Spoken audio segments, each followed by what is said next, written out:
வணக்கம் மக்களே, நான் உங்க கோகுல். ஐபிஎல் திருவிழா என்பது ஸ்டார்ட் ஆயிடுச்சு. இப்போ நம்ம மக்கள் வந்து நம்மளுடைய சொந்த ஊர்ல எந்த எந்த பஞ்சாயத்து நடந்தாலும் அதெல்லாம் விட்டுப்புட்டு இனிமே ஐபிஎல் தான் தோனி, விராட் கோலி அப்படின்ட்டு பயங்கரமா கத்தி இனிமே ஐபிஎல் வந்து பார்க்க ஆரம்பிச்சிருவாங்க. ஸோ அபார்ட் ஃப்ரம் தட் அதை ஒரு பக்கம் விட்டுருவோம். நேத்திக்கு வந்து ஃபர்ஸ்ட் மேட்ச் என்பது நடந்தது. IPL 2026 first match RCB versus SRH அப்படிங்கிற மேட்ச். ஸோ அந்த மேட்ச்ல வந்து என்ட்ரி கிளாசன் வந்து அவுட்டே ஆகல, அது நாட் அவுட். ஏன் ஆர்சிபி உங்க ஊரா இருந்தா இப்படி எல்லாம் நீங்க பண்ணுவீங்களா? ஸோ இது ரொம்ப மோசம் அப்படின்ட்டு ஒரு பக்கம் இந்த எஸ்ஆர்எச் ஃபேன்ஸ் வந்து அப்படியே கொதித்து எழுஞ்சிட்டு இருக்காங்க. இன்னொரு பக்கம் நம்மளுடைய சென்னை ஃபேன்ஸும் ஆமா அது நாட் அவுட், இவங்க வந்து அவங்க ஏரியான்றதால ஸோ அதை வந்து அப்புறமா ரீகேப் போட்டு காமிக்கிறாங்க அப்படின்ட்டு இப்போ வந்து அது ஒரு பக்கம் கான்ட்ரோவர்சியா போயிட்டு இருக்கு. நேற்றுக்கு பெங்களூருல இருக்கக்கூடிய சின்னசாமி ஸ்டேடியத்துல தான் அந்த மேட்ச் என்பது நடந்தது. ஆர்சிபி வர்சஸ் எஸ்ஆர்எச் அப்படிங்கிற அந்த மேட்ச். அந்த மேட்ச்ல முதல்ல எஸ்ஆர்எச் என்பது பேட்டிங் ஆட களம் இறங்கியதுங்க.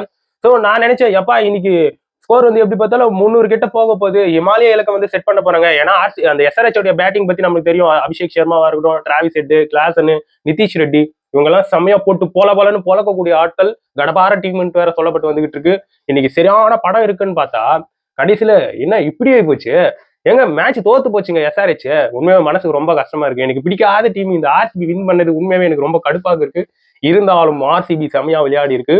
பட் இன்னொரு பக்கம் வந்து சில குறைகளும் சொல்லப்பட்டு வந்துகிட்டு இருக்கு. இப்ப ஃப்ளோவுக்கு வந்துடலாம். அதாவது முதல்ல வந்து Abhishek Sharma, Travis head, Klaasen எல்லாருமே விக்கெட் ஆயிட்டாங்க. இதுல முக்கியமா சொல்லணும்னா கிளாசன் அவர்களுடைய கேட்சை வந்து பிடிச்சாங்க. ஸோ அந்த மாதிரி பிடிக்கும்போது பவுண்டரி லைன் வந்து டச் ஆயிடுச்சு அப்படின்ட்டு ஒரு ஆங்கிள் மட்டும் தான் கேமராமேன் வந்து போக்கஸ் வச்சாரு. இன்னொரு ஆங்கிள் வந்து வைக்கவே இல்லை. அப்பயே எல்லார் மத்தியிலும் ஒரு குழப்பம் என்பது நிலை. என்னையா ஒரு பக்கமாவே காமிச்சிட்டு இருக்க, அந்த பக்கம் போயிட்டு காமி, அந்த முதுகு பக்கமா போய் காமி, அங்கதானே ட்ரெஸ்ஸோ இல்ல உடம்போ ஏதோ பட்டிருக்கு, அதை காமிச்சாதானே ஒரு கிளாரிட்டி கிடைக்கும்னு பார்த்தா அதை காட்டவே இல்லைங்க. கடைசியில கிளாசன் வந்து அவுட் அப்படின்ற ஒரு டிசிஷன் வந்துருச்சு. ஸோ கிளாசன் வந்து வெளியே போயிட்டாரு. அதுக்கப்புறம் டீமுடைய கேப்டனான இஷன் கிஷன் வந்து மனுஷன் நின்று அந்த பையன் நின்று அடிச்சிட்டான் உண்மையாவே. அதுக்கப்புறம் சில விக்கெட்டுகளும் இழந்தாங்க எஸ்ஆர்எச் டீம்ல இருந்து. அதுக்கப்புறம் அனிகேத் வர்மா அப்படின்ட்டு ஒரு பையன் வந்தான். ஸோ அவனும் சரியான அடிங்க, நல்லா அடிச்சு டீமுடைய ஸ்கோர் வந்து ரொம்ப மட்டமா இருந்துச்சு.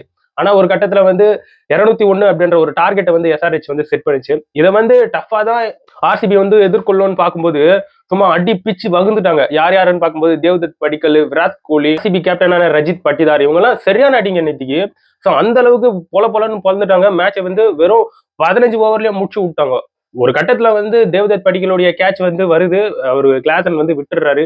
இந்த மாதிரியான மேட்ச்ல சில சொதப்பல்களும் இருந்துச்சு. கரெக்டா ஃபீல்டிங்கும் சரியா பண்ணல, நிறைய மிஸ்ஃபீல்ட் ஆச்சு. ஸோ இது போன்ற விஷயங்கள் வந்து எஸ்ஆர்எச்சுக்கு வந்து ஒரு மிகப்பெரிய ஒரு தாக்கமாகவே இருந்துச்சு. அதே சமயத்துல வந்து என்னையா பவுலிங் யூனிட் வச்சிருக்கீங்க, ஒருத்தர் கூட சரியா போடலங்க. யார் எந்த பவுலர் போட்டாலும் எஸ்ஆர்எச் டீம்ல இருந்து ஆர்சிபி தூக்கி எல்லாத்தையும் வெளியே கடாசிக்கிட்டு இருக்கு. அந்த மாதிரி அடி ஐயோ அம்மா அடின்ற மாதிரி தான் தூக்கி எல்லாத்தையும் வெளியே போய் தூக்கி போட்டு பொழக்குது. என்ன என்ன ஒரே பேஸ்ல போட்டு அவங்க வந்து நல்லா அடிச்சு போட்டாங்க. மேட்ச் வந்து எந்த ஒரு டஃப்புமே கொடுக்கல. ஃபர்ஸ்ட்ல இருந்தே தெரிஞ்சு போச்சு இவங்க அடிக்கிற அடியை பார்த்தா கண்டிப்பா இவங்க வின் பண்ணிடுவாங்கன்ட்டு. அதுக்கேற்ற மாதிரி ஆர்சிபி நேத்திக்கு வந்து வின் பண்ணிடுச்சு. பட் இந்த ஹென்ரி கிளாசன் மட்டும் இந்த விக்கெட்டை மட்டும் ஒத்துக்கவே முடியாது. இது வந்து ஃப்ராடு பண்ணிருக்கீங்க. உங்க ஊர்ன்றதுல இந்த மாதிரி எல்லாம் பண்ணலாமா? ஒரு ஆங்கிள் மட்டும் நீங்க வந்து போக்கஸ் வைக்கிறீங்க. அதுக்கப்புறம் திருப்பியும் கொஞ்ச நேரம் கழிச்சு காமிக்கிறாங்க அந்த விக்கெட்டை திருப்பியும். அந்த மாதிரி காட்டும்போது இது வந்து நாட் அவுட், எப்படி இந்த மாதிரி எல்லாம் பண்ணலாம்? ஸோ கேமராமேன் வந்து முதல்லயே ஒழுங்கா செக் பண்ணிக்கலாம்ல, இதெல்லாம் என்ன மாதிரியான ஒரு ஃப்ராடு தானே அப்படின்ட்டு இப்ப ஆர்சிபியை வந்து கழுவி ஊத்திட்டு இருக்காங்க. பட் இந்த மாதிரி சாம்பியன் டீமான ஆர்சிபி 2025 வந்து கப் அடிச்சாங்க. முதல் மேட்சே ஆர்சிபி வின் பண்ணிருக்கிறது அவங்களுக்கு ஒரு பாசிட்டிவ் எனர்ஜியாக இருக்கும்ன்றதுல வந்து மாற்று கருத்தே கிடையாது.